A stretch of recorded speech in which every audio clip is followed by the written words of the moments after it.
আসসালামু আলাইকুম। আপনাদের মাঝে একটা গুরুত্বপূর্ণ বিষয় নিয়ে আলোচনা করব। তার আগে আমি দেখে নেই সকালবেলা কি বাজার করে নিয়ে আসলাম। আজকে দুপুরে রান্না করব যা। মটরশুঁটি এনেছি, শাক এনেছি, ফুলকপি এনেছি। এখন ফুলকপি বাজারে ৳10 পিস, ৳5 ৳10 পিস। গুরুত্বপূর্ণ বিষয় হলো বিড়াল।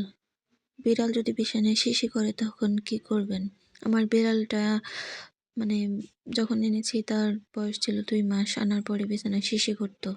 এক্ষেত্রে আপনারা করবেন আমি বিছানায় যেভাবে রাবার শিট দিয়ে রাখছি ওটার উপরে বিছানা চাদর বিছিয়ে দিবেন।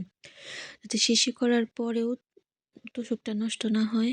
আর প্লাস হচ্ছে চাদরটা বিছানোর পরে কোনো সাদা ফোম টাইপের কিছু থাকে ওই চাদরের উপরে দিয়ে দিবেন বা কার্টুন টাইপের, তাহলে ওরা ভয় পায়। মূলত বিড়াল ভয় পায়।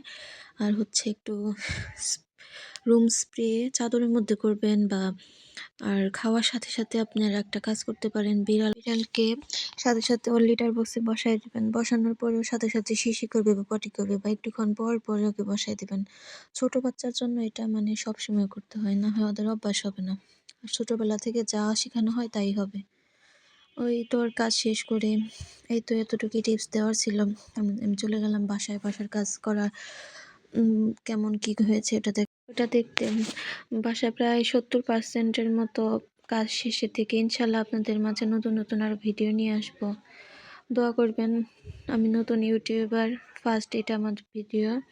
ভালো লাগলে সাথে থাকবেন, সাবস্ক্রাইব করবেন। আর কোনো ভুল হলে আমাকে প্লিজ বলবেন কমেন্ট বক্সে। আশা করি সবাই আমার ভুলটা ধরিয়ে দেবেন যাতে আমি আরও সামনের দিকে যেতে পারি, আরও সুন্দর ভিডিও বানাতে পারি। আল্লাহ হাফেজ। এই হচ্ছে আমার নতুন বাসা, এই আমার সোনা বাচ্চা। আল্লাহ হাফেজ।